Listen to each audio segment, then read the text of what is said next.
Hey guys, it's DK Spencer. So here's another look at my Can-Am Commander XTP. Letting a friend drive it in a parade today, so thought I might video it one more time in case it don't come back. I can't do it because of all the assassination attempts and stuff, and I don't have the bulletproof glass in or anything yet, so I have to get somebody else to drive it for me. But yeah, you know how it is, tough, you know. But anyway, so the what I think so far about this thing, it's freaking awesome. I love it. Definitely not a powerhouse, but it's not a slacker by any means. But it's not a X3 RR either. But honestly, the adjustability of the shocks. So you've got three different positions on the, or not positions, but three different settings on the shocks. Massive difference. I haven't had it on the trail yet, per se, but as far as highway and stuff, massive difference, tightening them up and stuff on the highway. And honestly, at the softest setting, it's not even, you don't even want to drive it on the highway with that, really. You're just kind of all over the place. But I've got a few things ordered for it.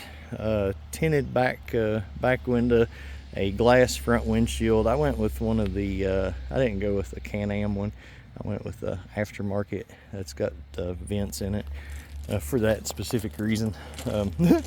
Like, I think if I do enclose it, I don't know. I'm wanting to winterize it, but here's my thing. When you look at this, you really sit down in these.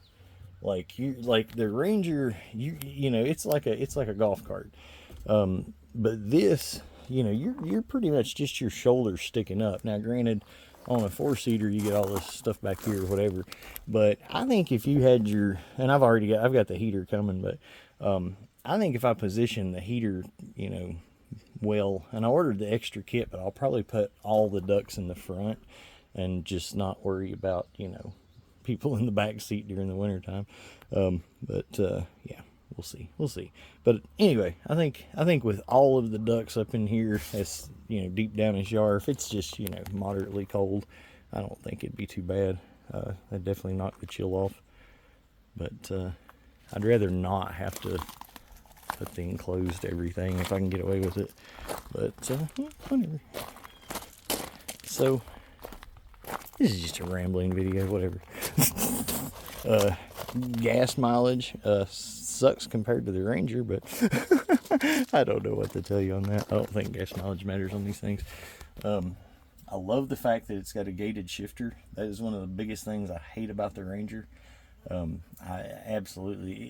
should have a gated shifter. It's just dumb to do it the way that they do it. I don't know why they do that, but I like this much better. Cup holders in the floorboard. Thankfully, it does have some here that would be, you know, decently usable, I guess. I don't know, but 12 volt outlet there. You do have quite a bit of storage in there, and I think there's some other stuff. I haven't really, you know, got into breaking it all down because I'm going to install the heater when it comes in. So I'm actually going to take, you know, I'm going to install a few things. I've actually got a rear view camera mirror. I didn't go with the Can-Am on that either, mainly because, from what I understand, they suck. Too small of a display. So I went with one of the Wolf boxes. So we'll see. I'll definitely do a review on that because those are kind of a hot topic, and I want to see if they live up to the hype. But yeah, dump bed. Does the Ranger dump function, like this one's I don't know, maybe it's just getting broke in, but it's a little harder to flip the thing, and it is definitely harder to close than the Ranger.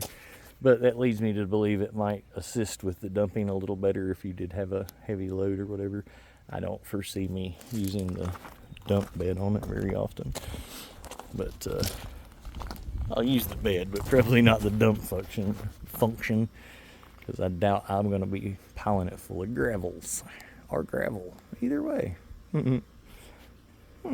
Now, let's see. Let's look at this. So, I love the fact that they have like semi-real door handles inside and out. So, and unlike like the Ranger, the doors that I put on the Ranger, they're suicide doors both ways.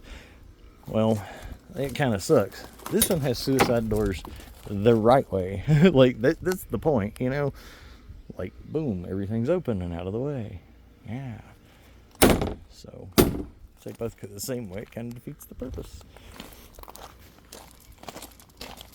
Now, this is going to be titled Ramblings of a Madman Walking Around an ATV. Bead locks, yeah, I'll never use them. It's good to have them, but I'll never use them. Just, I mean, you know, this is trail country, not rock country. So, you know, whatever.